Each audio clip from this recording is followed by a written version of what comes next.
There is a quiet force that moves through the universe.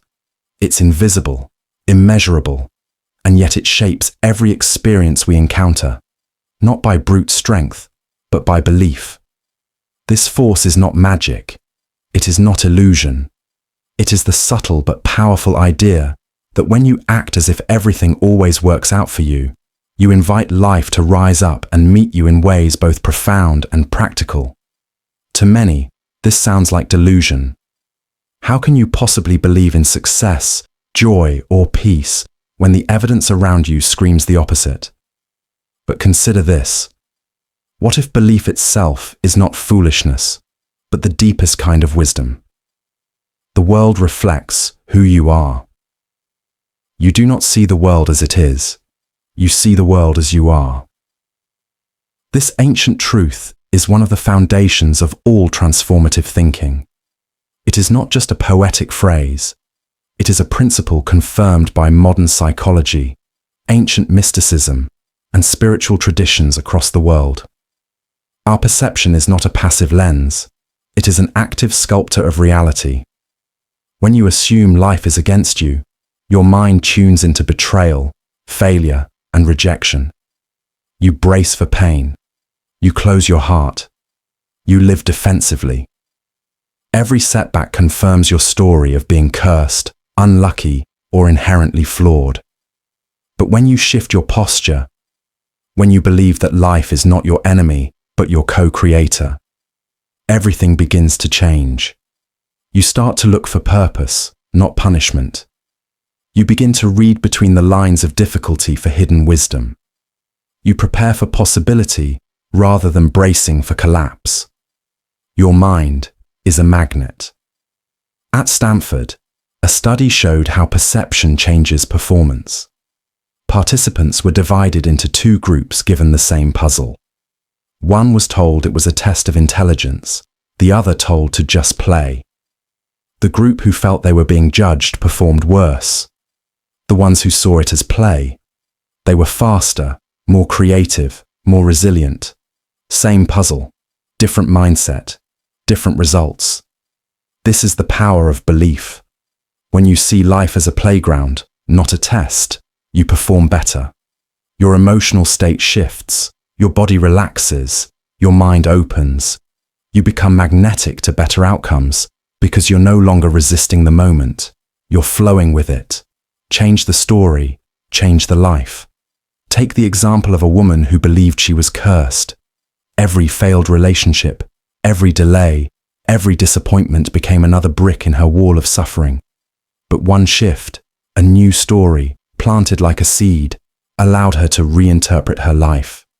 Delays became redirections. Breakups became lessons. Challenges became initiation. 2 years later, nothing was the same. She was thriving in a career she loved, married to someone who saw her completely. What changed? Not her external circumstances alone, but the narrative within. She no longer interpreted struggle as evidence of failure, but as a forge for her becoming. The hero's archetype lives in you.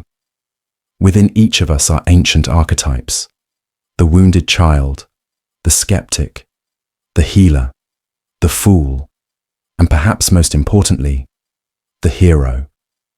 This hero is not someone who is fearless or strong from the beginning. The hero emerges in response to adversity. When you act as if everything always works out, you summon the hero inside you. You invoke the part of you that steps forward despite uncertainty, that chooses courage over collapse, that sees every challenge not as punishment, but as preparation. In myths across cultures, the hero never starts from strength. They begin in ordinary life, often in despair. Then comes the rupture, betrayal, failure, loss, and it is here that they choose to retreat in fear or step forward with trust. So too is your life. That heartbreak, that job loss, that rejection. What if they are not signs that life has failed you, but that it is shaping you? Victim or visionary, you choose. There is a crucial turning point in everyone's journey. We can choose to ask, "Why me?" from despair, or what is this teaching me? From curiosity. The former leads to bitterness and blame. The latter opens the door to power. A man who once lost his job after decades of loyalty thought he had been betrayed by life. But in time, he reframed the loss, not as rejection, but as release. That mindset change gave birth to a whole new chapter. He started a meaningful business, found his voice, and lived with renewed purpose. Nothing changed until he did. Confidence follows action, not the other way around. Many people wait to feel ready before they act. But readiness is not a precondition for transformation. It is its result. Confidence is not something you earn before the leap. It is forged through the leap. The psyche responds not to your intellectual thoughts, but to your embodied action. When you stand tall, speak with conviction, and move as if life is on your side, even if you don't fully believe it yet, your unconscious mind listens. It begins to align with that posture. This is not faking it. This is becoming. At Harvard, researchers found that standing in a power pose for 2 minutes, chest lifted, chin up, arms open, led to hormonal changes that increased confidence and reduced anxiety. But more importantly, it changed behavior. People were more willing to take risks. Their body told their brain, "We are safe. We are capable." Trust, the sacred form of detachment. Most of us live gripping life too tightly, trying to control outcomes, force timelines, guarantee success. But control is often fear in disguise. The more we insist, the more resistance we encounter. Anxiety grows not because life is against us, but because we believe we must carry it all alone. True power lies in participation, not control.